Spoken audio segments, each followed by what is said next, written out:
Hello everyone. இன்னைக்கு நம்ம bacterial toxins பத்தி பார்க்க போறோம். பாக்டீரியல் டாக்ஸின்ஸ்ல ரெண்டு விதமான கிளாசிபிகேஷன் இருக்குது. ஒன்னு வந்து எக்ஸோடாக்சின், இன்னொன்னு வந்து எண்டோடாக்சின். நிறைய பேருக்கு இந்த எக்ஸோடாக்சினும் எண்டோடாக்சினும் பயங்கரமா குழப்பம். ஸோ அதனாலதான் நம்ம இந்த டாபிக்கை சூஸ் பண்ணியிருக்கிறோம். இந்த டாபிக்ல வந்து உங்களுக்கு ஈஸியா புரிஞ்சுக்கும் எப்படி வந்து எண்டோடாக்சின் எங்க இருந்து ப்ரொடியூஸ் ஆகுது, அது என்ன மாதிரியா வந்து அது ரெண்டுக்குள்ள டிஃபரன்ஸ் என்ன அப்படிங்கறதெல்லாம் பத்தி நம்ம பார்க்க போறோம்.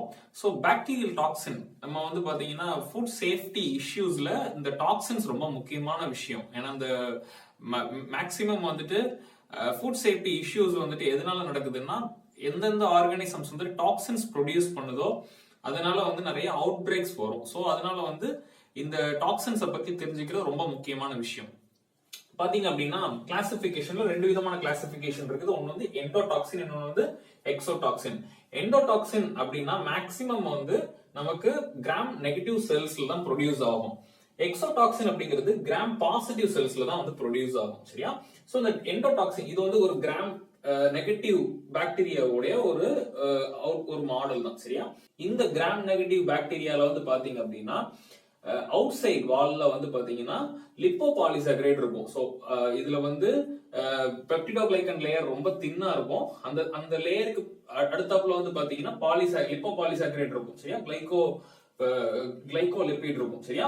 சோ அந்த லேயர்ல தான் வந்து பாத்தீங்க அப்படின்னா அப்படி குட்டி குட்டியா வந்துட்டு இன்டிகிரேட்டடா இருக்கும். சரியா?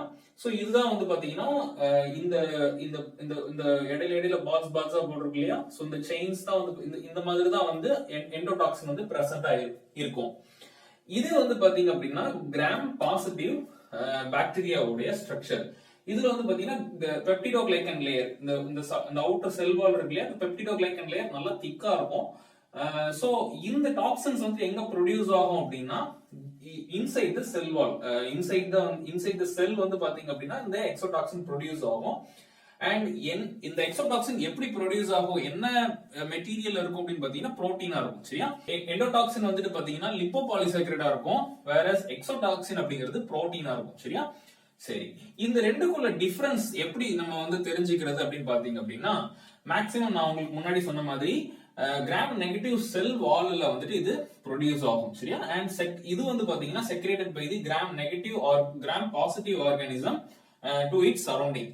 சோ இது வந்து பாத்தீங்க அப்படின்னா இந்த செல் வந்துட்டு இந்த கிராம் பாசிட்டிவ் பாக்டீரியா அப்படிங்கிறது வந்து அலைவா இருக்கிறப்ப வந்து அது செக்ரேட் பண்ணும். சரியா? செகண்டரி மெட்டபாலிசம் வந்து செக்ரேட் பண்ணும். எதுக்கு வந்து இது வந்து இந்த டாக்ஸின்ஸ் எல்லாம் ப்ரொடியூஸ் பண்ணுது அப்படின்னா, அதோட இமிடியேட் சரௌண்டிங்ல இருக்கிற மைக்ரோ ஆர்கானிசம்ஸ், அதோடைய பிரெடேட்டர்ஸ் வந்துட்டு எதுவுமே வந்து இதை டிஸ்டர்ப் பண்ணிடக்கூடாது, இதை அட்டாக் பண்ணிடக்கூடாது அப்படிங்கிறதுக்காக ஒரு ப்ரொடெக்டிவ் மெக்கானிசமா தான் இந்த டாக்ஸின் வந்து ப்ரொடியூஸ் ஆகுது. சோ இந்த எண்டோடாக்சின் வந்துட்டு லிப்போபாலிசாக்கரைடா இருக்குது, எக்ஸோடாக்சின்ங்கிறது புரோட்டீனிஷியஸ் மேட்டரா இருக்குது. சரியா? And endotoxin is heat stable. அது வந்து எவ்வளவு ஹீட் கொடுத்தாலும் அது வந்து அதை லைஸ் பண்ண, அதை வந்து நம்ம டிஸ்இன்டிகிரேட் பண்ண முடியாது. வேற எக்ஸோடாக்சின் அப்படிங்கிறது வந்துட்டு heat labile. Okay, so heat stable என்ன, ஹீட் கொடுத்தா அது வந்து உடையாம இருக்கணும், அதுதான் ஹீட் ஸ்டேபிள். ஹீட் லெபைல்னா என்ன, ஹீட் கொடுத்தோம் அப்படின்னாலே ஒரு 65 ல இருந்து ஒரு 75 டிகிரி செல்சியஸ் பாஸ்டரைசேஷன் டெம்பரேச்சர் கொடுத்தாலே it will get disintegrated. Okay, and பாத்தீங்க அப்படின்னா எண்டோடாக்சின் வந்து லெஸ் விருலண்டா இருக்கும், எக்ஸோடாக்சின் அப்படிங்கிறது மோர் விருலண்டா இருக்கும். லெஸ் விருலண்ட்னா என்ன, மோர் விருலண்ட்னா என்னன்னு பாத்தீங்கன்னா, less virulent means like vomiting, diarrhoea, dysentery, இந்த மாதிரி, அதாவது உயிருக்கு எந்த பிரச்சனையும் வராது. ரைட்? வேற மோர் விருலண்ட் அப்படிங்கிற கேஸ்ல வந்துட்டு பாத்தீங்கன்னா நியூரோடாக்சின்ஸா ப்ரொடியூஸ் ஆகும்.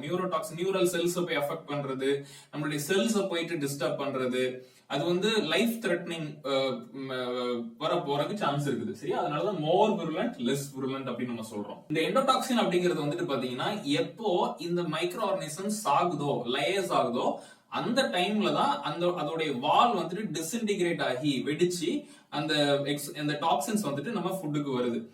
வேற இந்த எக்ஸோடாக்சின் அப்படிங்கிறது லிவிங் செல்ஸா இருந்தால் மட்டும்தான் அதால வந்து இந்த டாக்ஸின்ஸை செக்ரேட் பண்ண முடியும். சரியா? சோ இந்த எக்ஸோடாக்சின் அப்படிங்கிறது லிவிங் பாக்டீரியாவால மட்டும்தான் வந்துட்டு ப்ரொடியூஸ் பண்ண முடியும். வேற எண்டோடாக்சின் அப்படிங்கிறது லேசான ஒரு செல், அதாவது ஒரு செல் எப்போ சாகுதோ, எப்போ வந்து அது வெடிக்குதோ, அப்பதான் வந்து அந்த அவுட்டர் செல் வால் வந்து பிரேக் அவுட் ஆகி அதுல இருக்கிறதான டாக்ஸின்ஸ் வந்து நம்ம ஃபுட்டுக்கு வந்து எக்ஸ்ட்ரா ஆகி வெளியில வரும். ஓகே ஓகே, தேங்க்யூ ஃபார் வாட்சிங். உங்களுக்கு இந்த டாபிக் யூஸ்ஃபுல்லா இருந்துச்சுன்னா லைக் பண்ணுங்க. தேங்க்யூ.